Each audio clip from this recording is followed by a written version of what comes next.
All right. I think I'll just get started here. Hi, I want to welcome you to an interview series that we're doing at the Christian Psychology Institute. And I'm so thankful to be able to welcome Kelly Kapic, professor of theological studies at Covenant College. So welcome, Kelly. I'm so glad to see you again. Oh, it's a delight to be with you, Eric. Thanks for having me. Yeah, you're a special breed of theologian, and I just kind of want to give a little bit of background to our Mm, viewers or listeners, because you're a theologian that takes a special interest in the human condition mm. and the role of salvation in the Christian life. I might, if I was being playful, call you something like a theological psychologist or a psychologically minded theologian. Yeah, yeah, yeah. Is that okay? That, I think that that's okay that with way? me. Yeah. Not to get us off track, but as you know, my PhD was on a Puritan theologian named John Owen, who a lot of people Yeah. read these days. And sometimes people are like, why do they still read him? Because he is hard to read. And one of my arguments is I actually think he was doing kind of pre-modern psychology. He was really a student of people and a student of God. And so he's very interested in bringing those together and deeply shaped me in the process. That's wonderful to hear.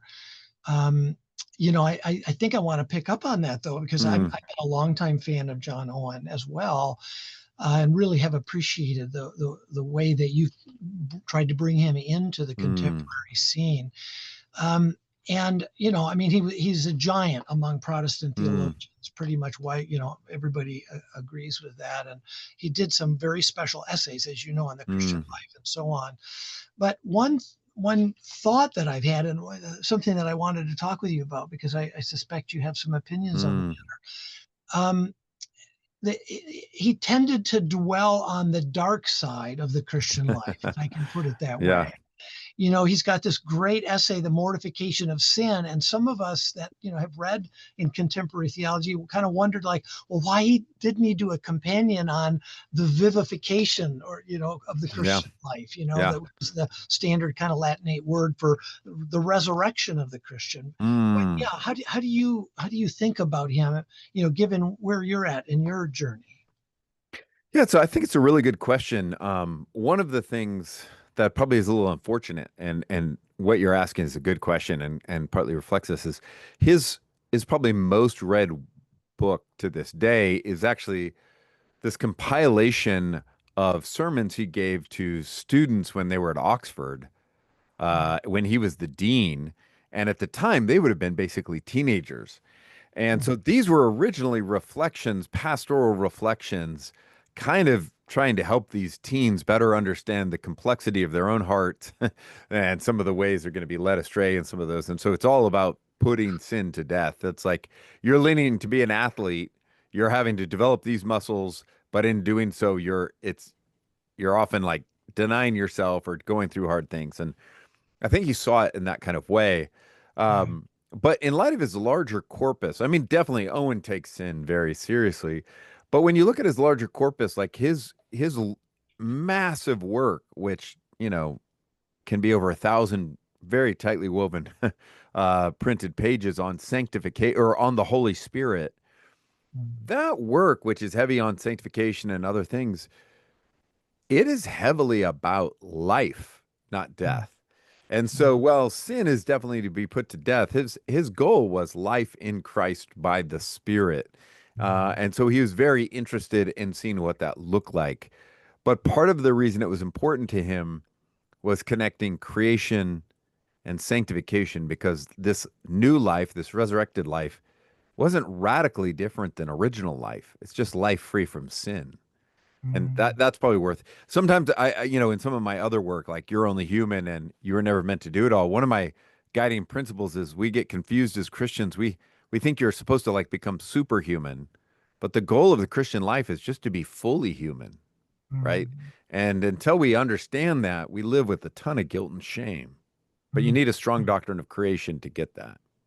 Wow. And you would say that Owen definitely had a strong doctrine of creation undergirding his Yeah, theology. and the reason why I mentioned this massive work and reflection on the Holy Spirit is because he's very clear in a way I don't think 20th, 21st century always was.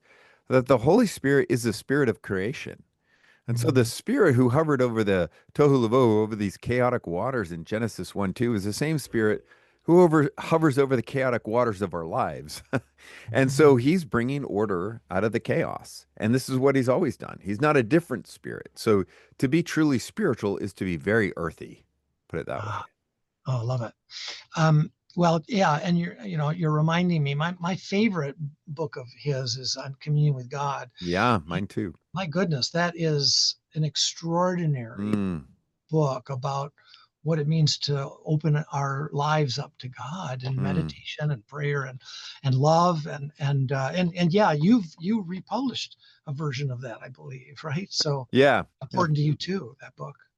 Yeah, it's really if people really want to know what my favorite of his is, it is Communion with God. And for the listeners who've never heard of Owen or that book, he actually makes this, and this is the 17th century, but he makes this very strong Trinitarian case that communion with God is always communion with a divine person. So there's a section of the book on communion with the Father, and a long section on communion with the Son, and a section on communion with the Spirit, because there's no God behind the gods. So we always commune with God, and that God is Father, Son, and Spirit. So there's really, I like his, it's not super long, but his section on communion with the Father powerfully changed my life, Mm, and is some of the most important work I think he's done. wow, you're reminding me. I need to get back to it because honestly, I don't think I've finished it. I've started it like three Sure, times. he's very long and slow read. I get it. Yeah, Yeah. yeah, he was that kind of writer. But that's a lovely introduction to you and to some of your that was sort Mm, of an early focus then with your sure. Yep. dissertation and some of the first books you published. But I'm struck by recently you have Mm, done two books now that you just mentioned mm, about human beings as creatures, as being created. And that it seems to me to be a theme that is rarely addressed by mm, theologians. So you've kind of already begun to connect the dots for us. But mm. would you explain what brought you into writing now two books? And the second one is a devotional. I happen to have it with me right here. Hey, there you You go. were never meant to do it all. It's a wonderful 40-day devotional Mm. that has blessed me. And Oh, that's it's kind. nice. It's not like Owen. It's got some short chapters and Yeah. very readable, very psychologically, I think, Mm. sophisticated. I really have delighted in it. So yeah, what's been going on in your life the last few years or decade maybe that has led you here? Yeah, I mean, in some ways, those two books, the You're Only Human and You Were Never Meant to Do It All, are in some ways me wrestling with my own stuff, as we often do.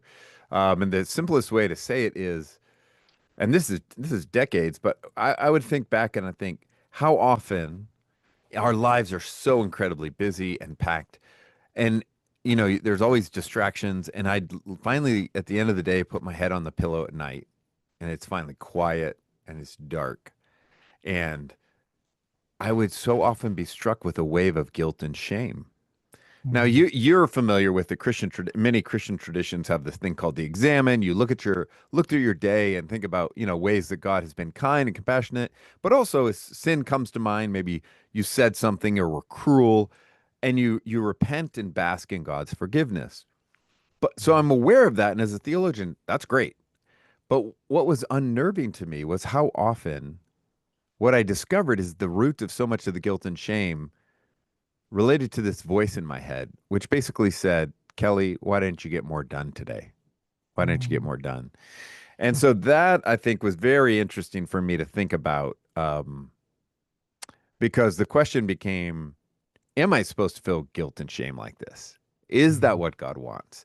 And the theological part is I started to realize I need to think through this theologically. We in the church haven't thought about this. Most people in the church, they're like me. They're all running around like crazy. You start asking, do you feel like you're crushing it at work? Do you feel like you're crushing it as a parent, as a sibling, as a homeowner? Are you keeping up with your health? And are you reading everything? Like we just feel we're failing in every way. mm, And so the question is God just perpetually disappointed with us?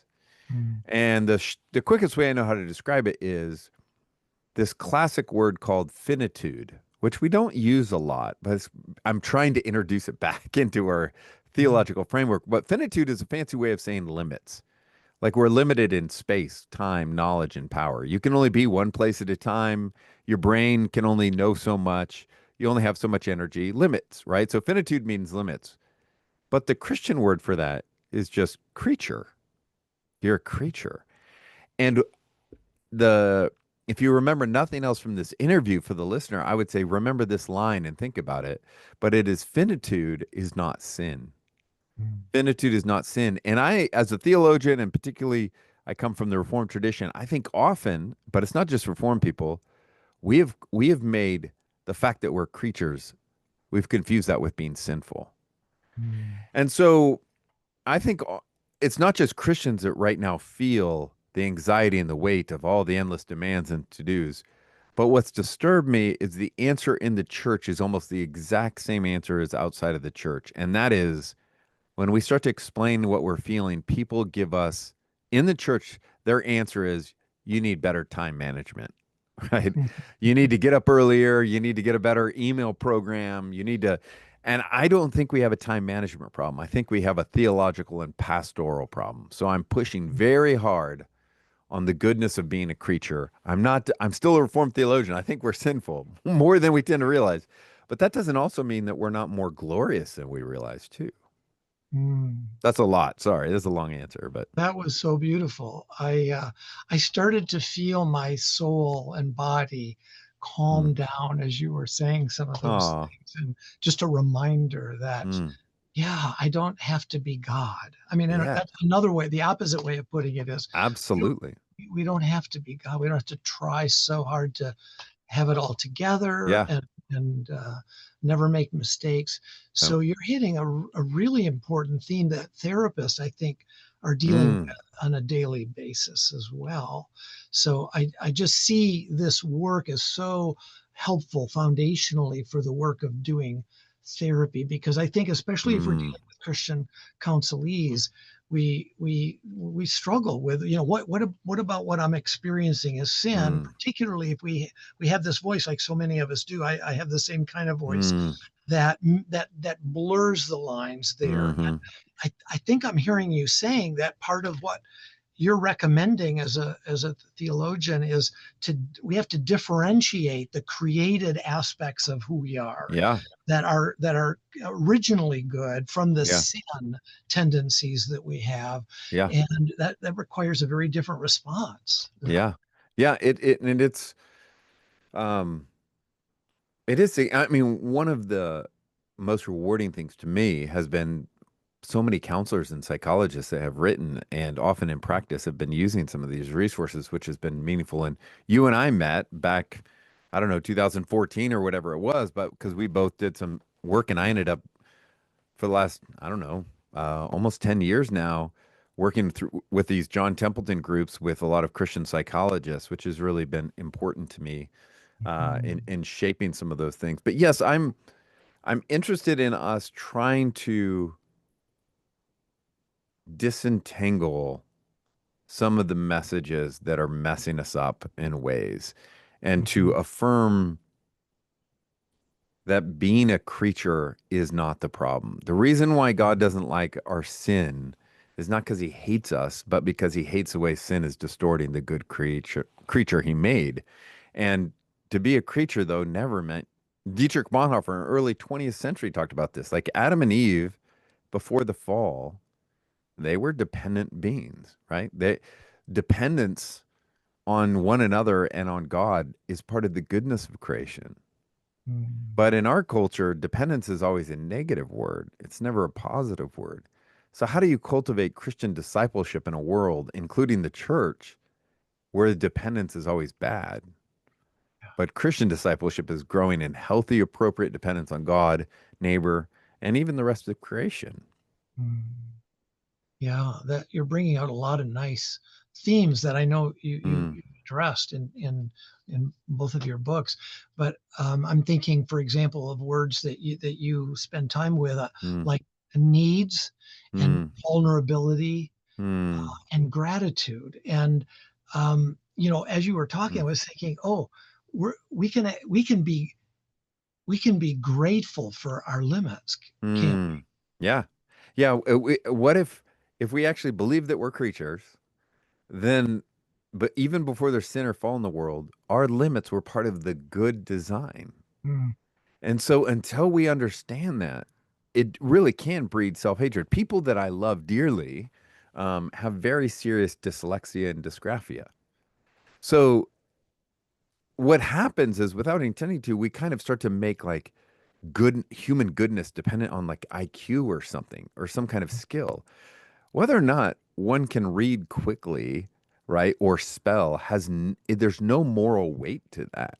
mm, But we have given it weight, right, as an example of confusing some of these things.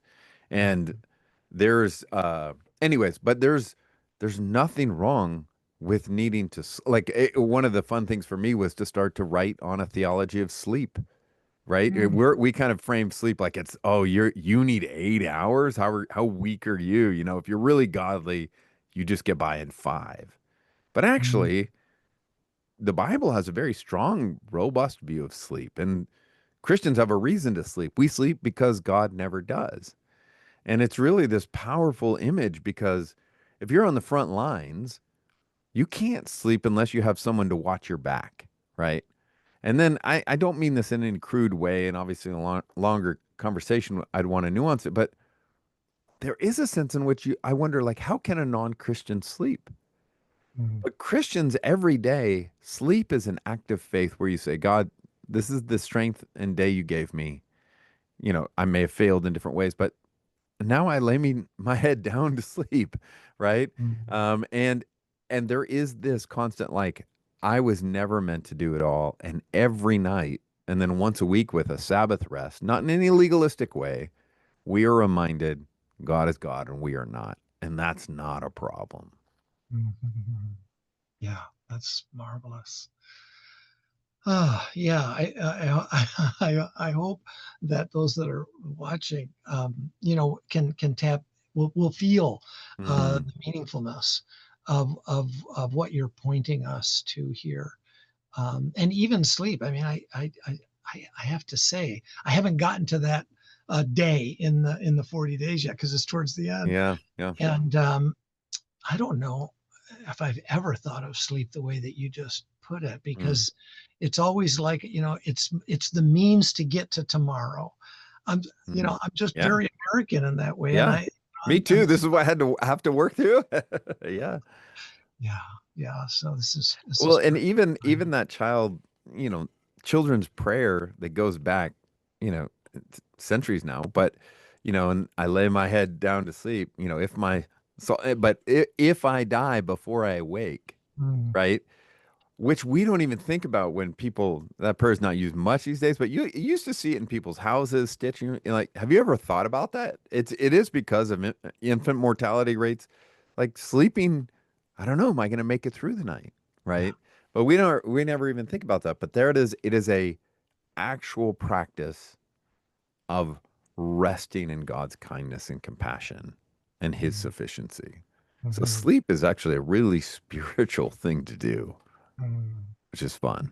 Yeah, thank you for that. Yeah.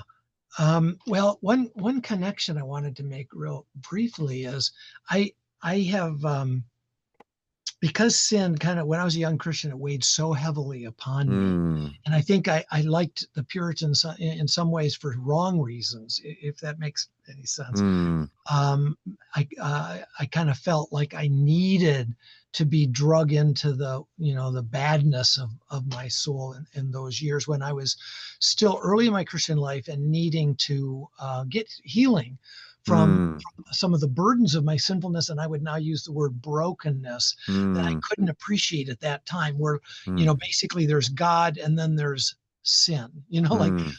and the human condition is marked by sin, and then there's God. Thank God he wants to have anything to do with us. Now, I never would have said any of it like that, but Sure. that was the kind of Christianity that I was kind of espousing. And as I began to emerge out of that, I can't remember. I think just reading Second Corinthians Mm, came across this concept of weakness mm, that Paul really relishes in that in that particular Mm, book because it apparently he was being criticized, like being kind of a sub apostle mm, because he was so weak. He had some problems that was noticed by the so-called super apostles. mm, And as I know you're familiar with that book.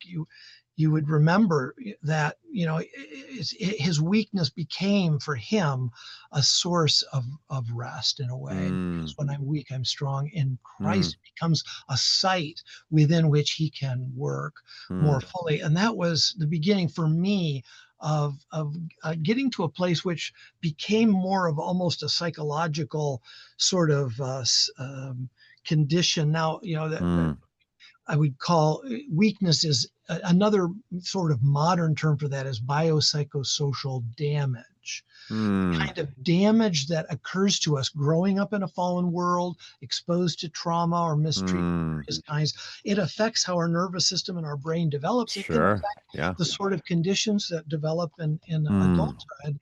But mm, it was such a relief to be able to see that as really rightly categorized under this biblical notion of weakness. mm, It is more like sickness mm, than it is like sin.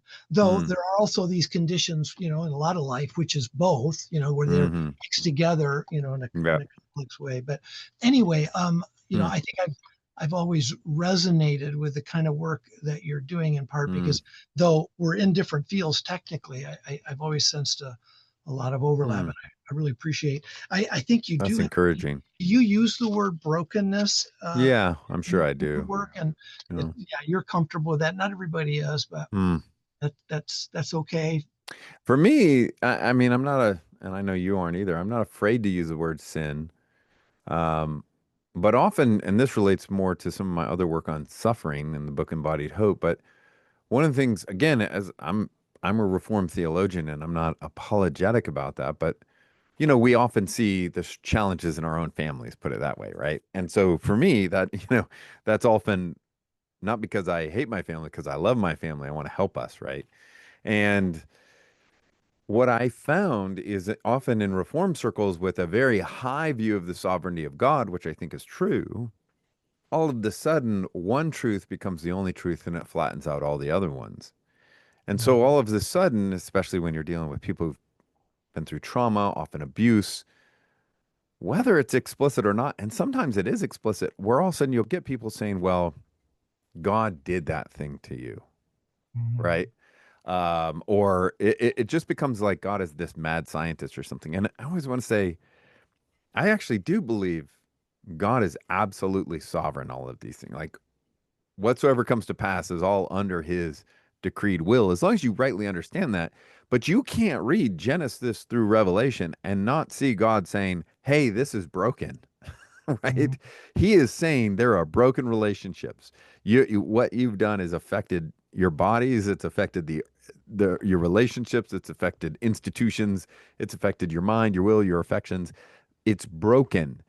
mhm, And my concern is when people won't use that language, they find it very difficult to be able to affirm not just that God is sovereign, but God will and does in the Bible sometimes say, well, that's bad. And I'm like, mhm, how can God say something's bad if he's sovereign and control? Well, the Bible has him doing that, right? So mhm, if our theology doesn't include the way to some of that, I think we're in trouble. mhm. I don't know if does that make any sense, kind of Yeah, what I'm yeah, saying it there? really does. Um, yeah, there's a holism that I think Mm, you're trying to get at that our whole being is created good by God, and that yeah. means that every aspect is redeemable and is in some primordial sense basically good. Yeah.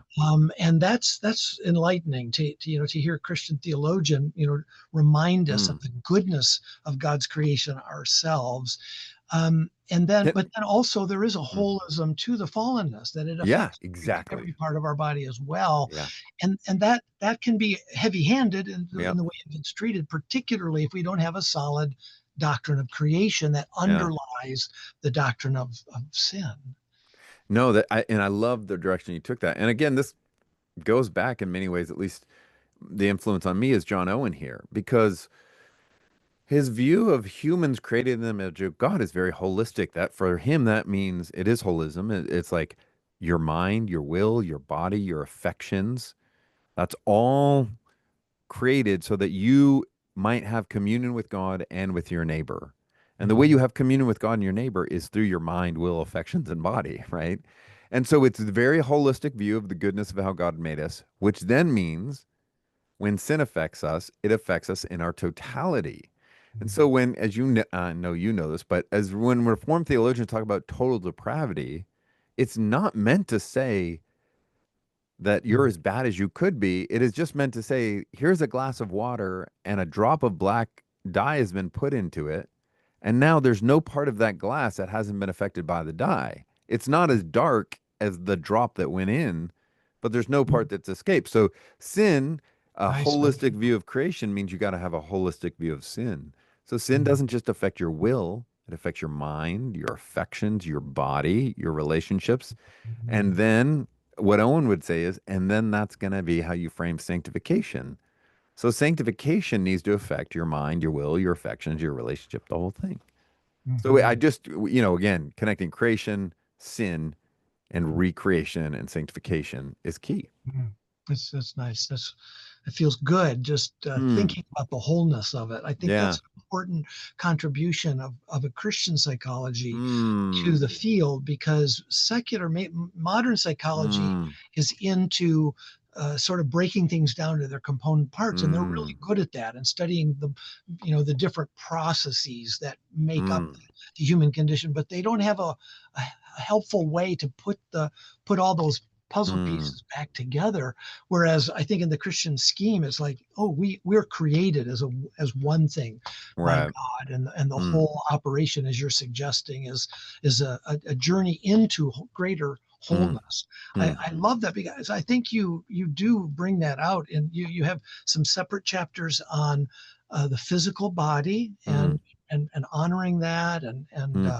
working with our bodies has become very important in contemporary therapy Hmm. circles. Yeah. A recognition that we cannot just deal with what's going on in our mind Yeah. souls, but the body is implicated, Hmm. and so that was quite helpful. You also have a nice section about our human relationships, and Hmm. you take that very seriously. And there is, yeah, you also deal with various aspects of the individual Hmm. condition. So yeah, I just found it to be touching on a lot of themes that I think for us as therapists and psychologists Hmm. are that they just make sense, and it's nice to see them sort of put together within a Christian framework you're Yeah. It's providing us. interesting, and I wonder as counselors and psychologists how you navigate some of these things because our physicality really matters. And it's fascinating to me how often in the Gospels, when Jesus heals, in the broadest sense of the term, it's Mhm. often accompanied with his touch. And Mm. often with his touch is a word of grace, a word of courage, um, and often like fear not. And as someone who works with college students for a living, one of the things I learned years ago, I've been teaching here since 2001 at Covenant College. Look, I'm out in Georgia, and um, college students, they're jumping all over each other, hugging each other when they see each other, and then they graduate, and they've been told like, if you're going to be a real grown up, you should live on your own. And all of a Mm. sudden, a lot of them later will tell me one of the hardest things is they go and live on their own, and then they can go days, sometimes weeks, without real physical touch, Mm. and how devastating that can be. Wow. And it really does make you susceptible in all kinds of ways. And I just that's part of what's made me really sensitive to these things. So I do think it's fascinating that in our healing and in our wholeness, some of that's important. But how do you do it as counselors and psychologists and pastors and friends? How do you do that when it's not actually appropriate in those settings often? So I Mhm. guess it's more encouraging them about what that healthiness might look like. But anyways, I'm curious, do you have any thoughts on that on that? Well, I do have a few. I mean, but I'm a person who, in my body, I can Hmm. feel the value of a hug. And, Mm. and there have been counselees that I've had where it's been really clear how valuable that is. And it Mm. might be, a counselor can be the fact is, in some people's lives, a counselor can be the most meaningful person personal relationship that they have in a week, and the only Mm. person that they might have a meaningful Yeah. conversation with, and perhaps even a hug. But one of the tragedies that you're alluding to of our hypersexualized day that we live in is we've lost more than just the sanctity of sex as a Mm. culture, but healthy, just touching one another Mm. has become problematized in Yeah. a way that is truly a tragedy to us as human beings that are created for connection Yeah. and really are benefited physiologically Yeah. by touch, by the look in our eyes Yeah. towards one another, and a little bit of a smile Yeah. can actually light up neurons in our Yeah. brain. And so, Yeah. yes, It's all of it's this is fast. Yeah, it's fascinating when you say that. Like in the ancient church, and you probably know some of this, but um, there's some fascinating like historical sociological work on this. But one of the reasons the ancient church grew was, people will talk about during the plague and the way the Christians would care for those whose bodies were being affected and they would risk their own lives. But also, one of the big things that happened is the church became a holy place for people's bodies, particularly women and children. So we don't need to get into it, but the tutor system, we talk about tutors in our day and we don't think about, but it was a horrific system often, particularly for like young boys in the ancient world, but also women, and not in the tutor system, just how they were often treated.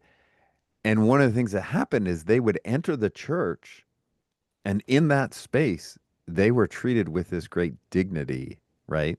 And it was very interesting in some of my research I didn't expect in terms of like, we all joke when Paul says like kiss one another, greet one another with a holy kiss, and everyone laughs about it. But you start looking, it shows up quite a bit in the New Testament. And then you start reading the ancient church, and that was really important. Tertullian at one point says, without the holy kiss, we're not sure our prayers are heard. wow. Yeah. So and then at one point they start getting nervous because of how it could be abused. So it's men kiss men and women kiss women, and you have these different things. But this was a really, and I Mm, think it was part of. There's something about the sacredness of this space and people where you are supposed to be treated truly as God's image and not sexualized in any inappropriate way, which is why it is so devastating and scandalous when sexual abuse or mm, misapproach happens in the church, because that is the space where our bodies, right? I always find it interesting that these women after Jesus' death, they come and they want to give Jesus's body a proper burial. mm, It's because he has treated their bodies with such dignity mm. that they now want to care for his body. It's a Oh, very powerful thing. it's beautiful. And so the church is supposed to be not anti-physical, but Mm, also, let's have good child protection policies. Let's be very wise, but let's not overcorrect and not allow and have appropriate healthy physical touch. mhm. Yeah, wow. I hadn't heard that about Mm. Tertullian. He sometimes gets a bad rap for being an early fundamentalist, Yeah, yeah, yeah. but that's quite an Yeah. interesting Yeah. counterexample, I guess. Um, yeah, and we can cut this too. Like I'm just going to Mm. let you know that sometimes I'm going to look Yeah. down, but we can You're cut fine. that out. Wow, that was so terrific, Kelly. I love Mm. this. But I just want to make sure I touch on everything and also look No, at the you're time. good. We're kind of running out of time. So, yeah, I think I just have one other major question, Okay. and then we'll have a little bit of time just to chat Sure. after. So,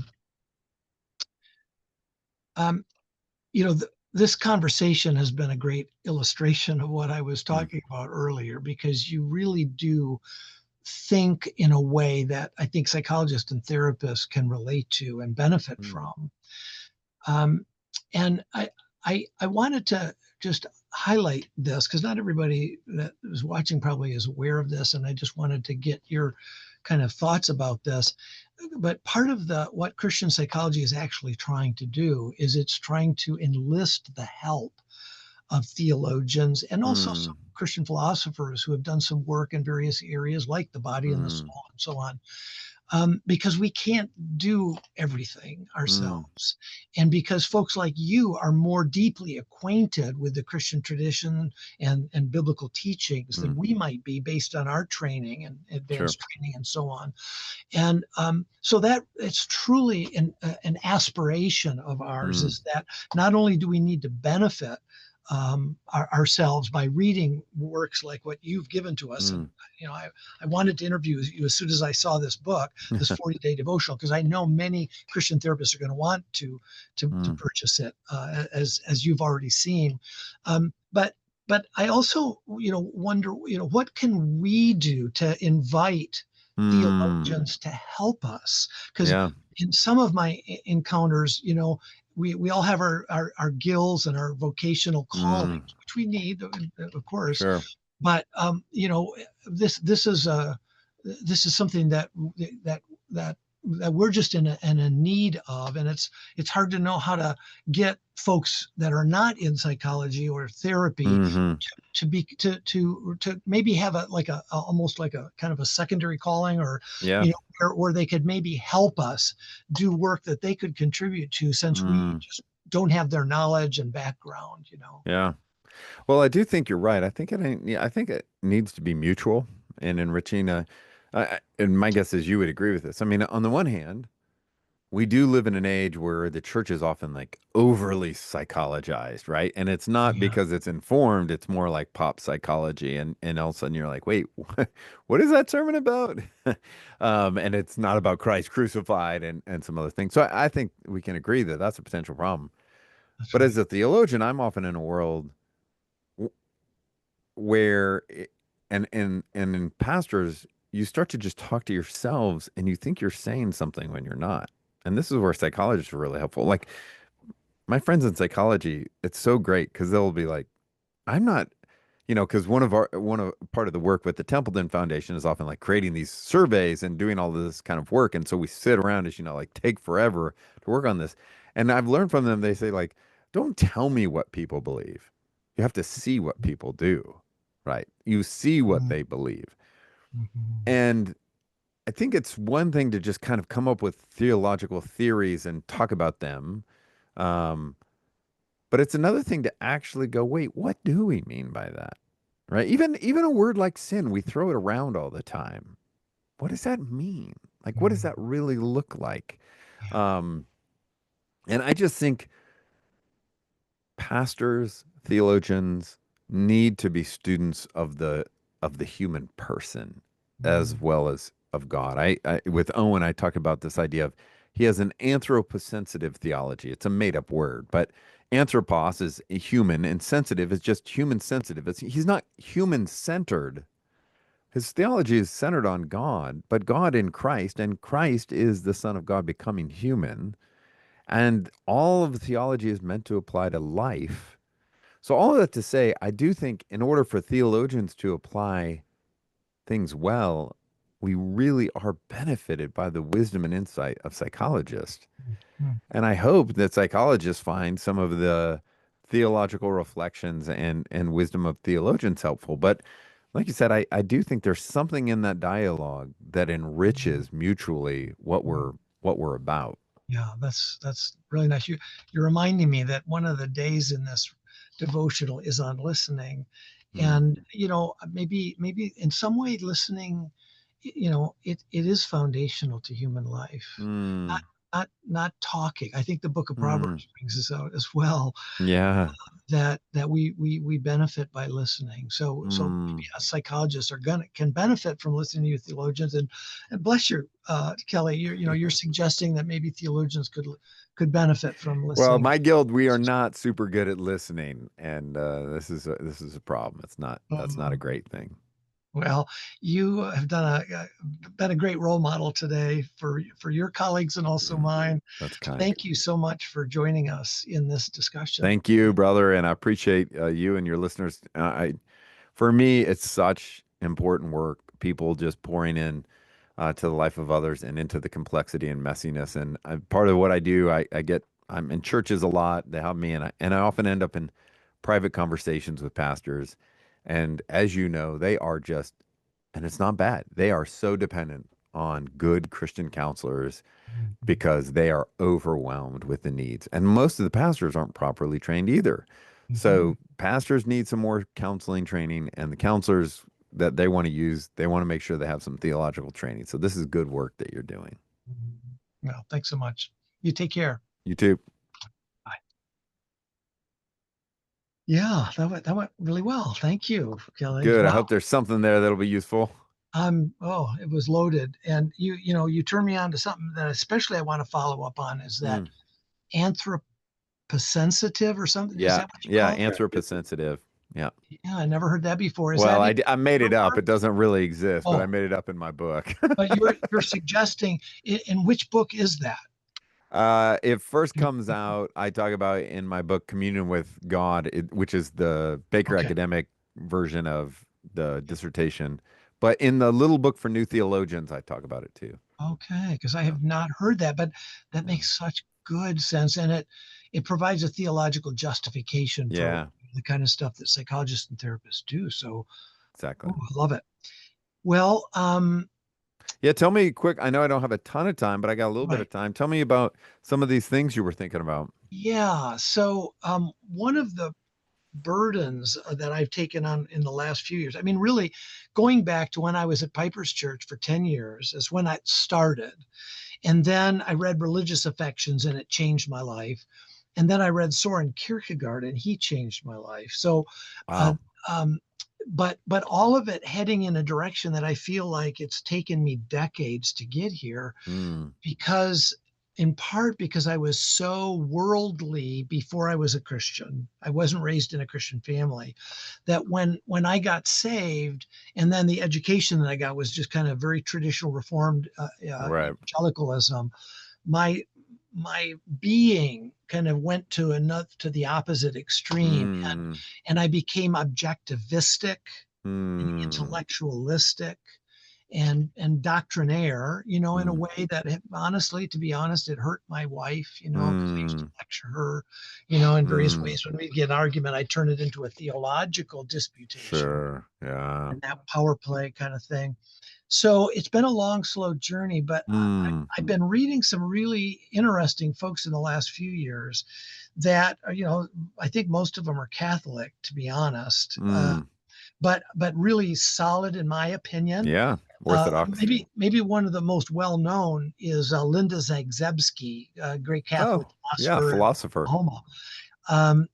And she's got a nice little book called Omni Subjectivity that Hmm. is really thought provoking. I have not read She's that. got two versions of it, but there's I've been reading a lot in phenomenology recently. Mm. Pope John Paul was very influenced by Yeah. phenomenology, and Yep. part of his work on the body is related to that. But Mm-hmm. anyway, it's begun making me want to not just talk to psychologists or with psychologists about this because most psychologists are ambivalent, because, or I should say therapists are ambivalent Mm. necessarily because the field is telling us two opposite things at the same time. Mm. Measurement's the only thing that matters. Right. Therapists, you have to get to know the souls of your people, their soul. That is an interesting It's tension. a I never real heard it put that way. That's conundrum, good. that I think most modern therapists are not aware of the dichotomy, Mm. except maybe the humanists are. They're about the only one. Mm. But then I think to turn like what conversation partners do I have in the Mm. Christian community? I mean, you and Kevin Van Hooser and Michael Mm. Allen are three of my favorite folks. Mm. And one thought that I had is broaching this subject of, in my opinion, the the major like in my opinion, evangelicalism is a modernist movement. Just I used to think liberalism was modernist, Right, right. and we've got it right, Right. But Yeah. I've come to believe with all my heart now, in a way that I didn't understand when I was a young Yeah. evangelical, that we are just as extreme, but just the opposite extreme. And Yeah. it's more the like, like I don't know if you made this. I don't think.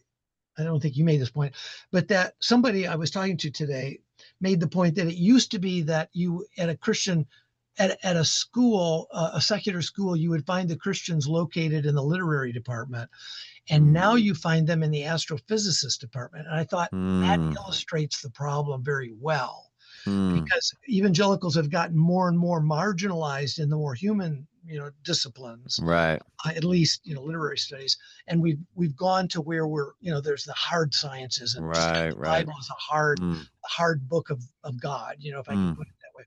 So I can tell by what you've written, more so than mm, almost anybody else I've of these mm. beautiful people I just cited and Right, others that sure. I'm not mentioning, um, that you're more open, I think, than the Mm, average evangelical theologian to the idea that maybe subjectivity is a good thing, and sure. not the bad thing that we were kind of all taught it was, Yeah. 30 years ago.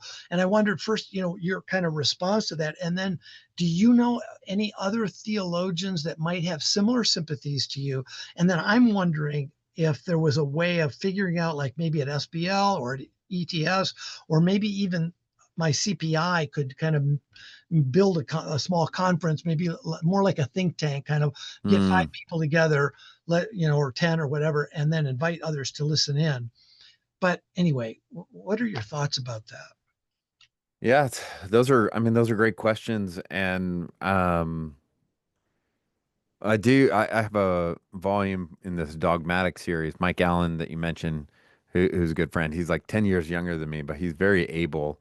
And he and Scott Swain are doing, anyway, Zondervan has this Christian dogmatic series. And so mine comes out in November and it's just called Christian Life.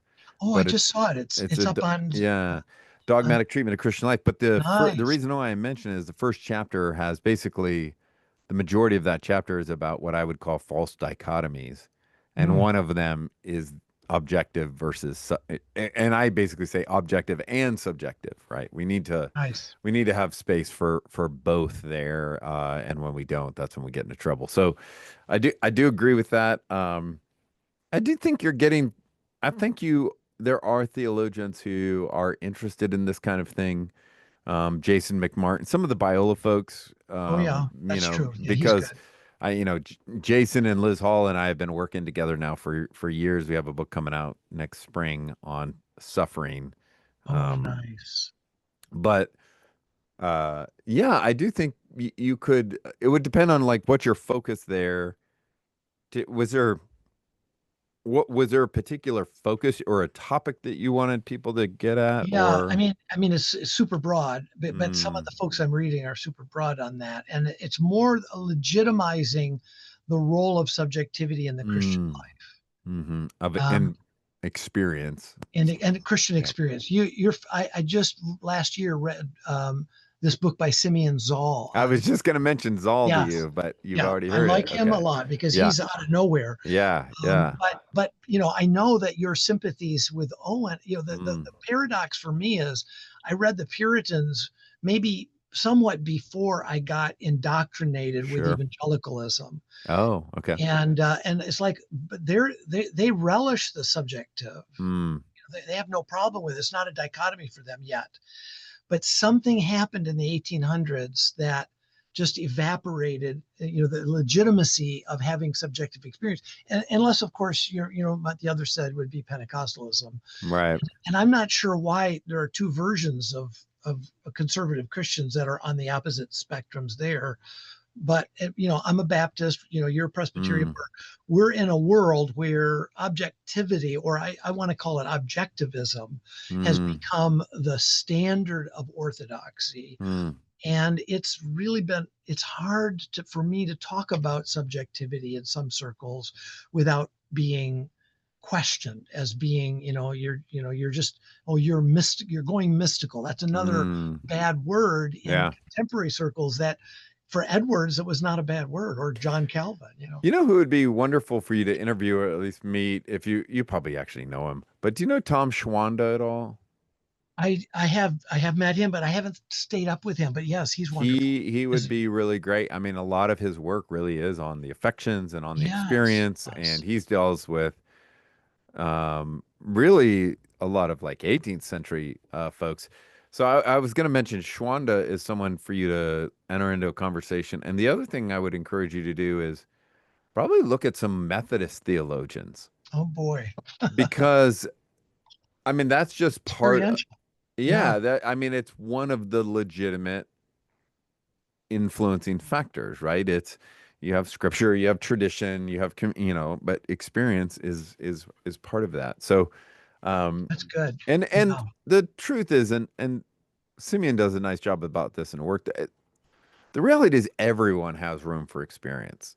And so it's more like a continuum. How much, at what point does it switch where all of a sudden they start getting very nervous, right? Yeah. Um, in the book that comes out in December, even though it's a really academic book, I tell this story of this is probably 15 years ago, however long it was. I think it was like AAR or something. But anyways, it was in Atlanta and I'm on this skyscraper at the top floor. It's a bar with about 7 or 8 other, maybe 10 theologians. And it's like me, Mike Horton, a couple other, but people from different traditions too. And it's late at night, there's drink, and it ended up, as you know, you don't tend to think theologians getting real vulnerable or honest, right? But one of these guys starts telling his story to me, and I didn't know him. His name's Mickey Maddock, and I actually got his permission to tell the story in the book. So he grew up and then I think converted, became a Christian evangelical setting, maybe in high school. And then he was all in, like, I think with Mike Horton stuff, but just really strong reformed. And he loved, conservative reform theology. And he went on, did a PhD in Luther. And to this day, he's a very respected Martin Luther scholar. What did you say, Mark Mattis? No, Mickey Maddock. Oh, okay. Mickey Sorry. Maddock. He's at Hillsdale now. Oh, okay. But so anyways, that night he starts telling me his story, and then he talked about how he converted to Roman Catholicism. Wow.